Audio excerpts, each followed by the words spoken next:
Karibuni kwenye Gith Domestic System, akademia yako ya mafunzo ya kitaalamu kwa ajili ya kufanya kazi katika nyumba za Gulf. Mimi ni mwalimu wako na nina furaha sana kuwa nanyi leo.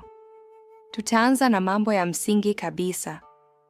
Katika somo hili la kwanza la usafi wa nyumbani wa kitaalamu, lengo letu ni kukuandaa sio tu kwa ajili ya kazi, bali kuwa mtaalamu wa kweli katika nyumba za nchi za Gulf. Kazi hii inahitaji umakini na nidhamu ya hali ya juu. Tunaanza safari yetu sasa. Nyumba katika nchi za Gulf mara nyingi ni majengo makubwa yanayojulikana kama villas. Hizi ni nyumba za kibinafsi zenye ghorofa nyingi na vyumba vingi. Kila familia ina utaratibu wake, lakini kiwango cha usafi kila wakati ni cha juu sana. Hii ni majlis. Hiki ni chumba muhimu sana kwa ajili ya wageni. Ni sura ya nyumba ambayo watu wa nje wanaiona. Kwa hivyo, majlis lazima iwe safi kabisa wakati wote na iwe tayari kwa ajili ya tukio lolote au mgeni. Usafi hapa ni sifa ya kwanza ya mfanyakazi bora. Hongera kwa kukamilisha somo la kwanza. Tumeona umuhimu wa usafi katika majlis na mpangilio wa nyumba. Katika somo la pili, tutatunza sebule na jiko. Jiamini, unaweza kufanya hivi. Tutaonana hivi punde. Karibuni kwenye somo la 2. Sasa tutaangalia sebule au living room. Hapa ndipo familia inakusanyika kupumzika, kutazama TV na watoto kucheza. Sehemu hii ni muhimu kwa faraja ya familia. Kwa kuwa hii ni sehemu ya familia, inachafuka haraka. Inahitaji kufanyiwa usafi wa vacuum, kupangusa vumbi na kupangwa kila siku ili familia ijihisi vizuri katika mazingira safi. Inayofuata ni jiko ambalo linahesabiwa kuwa moyo wa nyumba. Hapa ndipo chakula chote cha familia na wageni wao kinatayarishwa kwa upendo. Ni muhimu sana jiko liwe safi na lenye usafi wa hali ya juu wakati wote. Chakula ni sehemu muhimu sana ya utamaduni wa Gulf na jiko safi ni hitaji la lazima kwa kila mtaalamu. Umefanya kazi nzuri katika somo hili. Tumejifunza jinsi ya kutunza sebule na jiko kwa kiwango cha kitaalamu. Katika somo la 3, tutaangalia vyumba vya kulala na bafu. Jiamini, unaweza kufanya hivi. Tutaonana hivi punde. Karibuni kwenye somo la 3. Villa kubwa ya Gulf inaweza kuwa na vyumba vya kulala 5 hadi 6. Kila chumba kinahitaji uangalifu wa kina kila siku kwa sababu ni sehemu za siri za familia. Kazi yako inajumuisha kutandika kitanda kwa ukamilifu. Hakikisha mito imepangwa vyema na shuka imevutwa vizuri bila mikunjo yoyote. Hili ndilo linaloonyesha ubingwa wako. Inayofuata ni vyoo na bafu.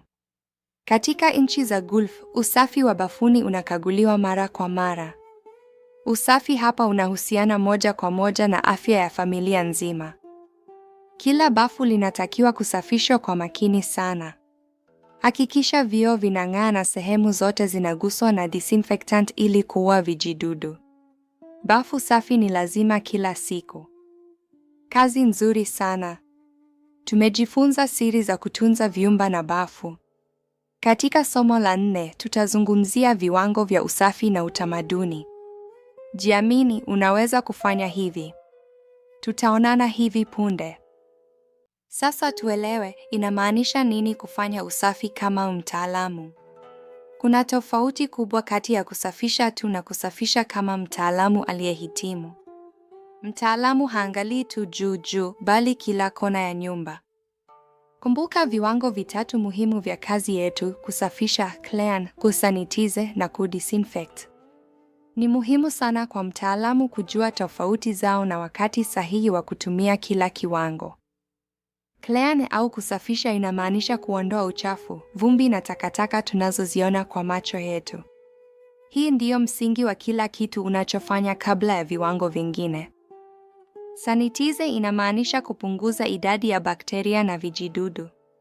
Tunafanya hivi hasa kwenye sehemu zinazoguswa mara kwa mara kama meza za chakula at swichi. Kiwango cha ndani zaidi ni disinfect. Tunafanya hivi bafuni na jikoni ili kuhakikisha vijidudu vyote vimekufa.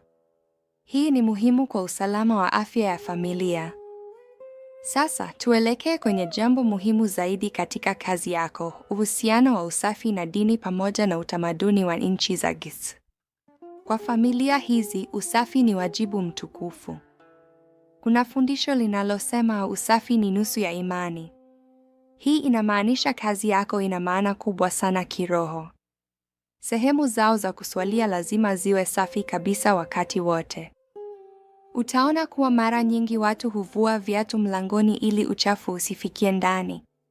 Jiko pia lazima libaki kuwa halal clean kwa kufuata taratibu zao za kidini.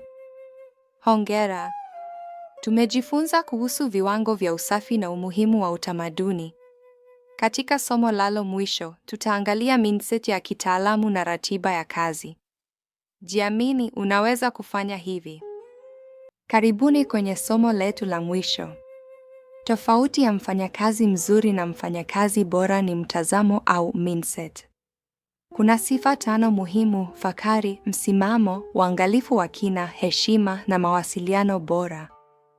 Jivunie kazi yako na uwe na msimamo kila siku. Angalia kila undani, heshimu siri za familia na ongea kwa adabu na ukweli wakati wote. Hizi ndizo sifa za mtaalamu wa kweli anayeheshimika katika nchi za Gulf. Ili uwe efficient, fuata ratiba ya kila siku. Anza asubuhi na usafi mkuu, mchana kwa usafi wa ndani na kufulia, alasiri kwa maandalizi ya familia na jioni kwa usafi mwepesi wa mwisho.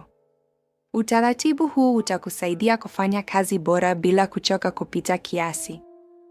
Waajiri wanatarajia sakafu inayong'aa, vitanda vilivyopangwa kwa ukamilifu na jiko lisilo na mafuta. Kumbuka pia usafi wako mwenyewe na uniform nadhifu. Unapofikia viwango hivi kila siku, unajenga sifa njema na kuaminika zaidi. Hongera sana! Umekamilisha moduli ya 1. Tumejifunza kuhusu nyumba, viwango vya usafi na mtazamo wa kitaalamu. Kumbuka kila wakati kuwa usafi ni sehemu ya imani na kazi yako ni yenye thamani kubwa. Jiamini, unaweza kufanya hivi. Katika moduli ijayo, tutaangalia vifaa na kemikali. Bidii yako italeta mustakabali mzuri kwako na familia yako. Tutaonana hivi punde kwenye moduli ya 2. Asante kwa kuwa nasi.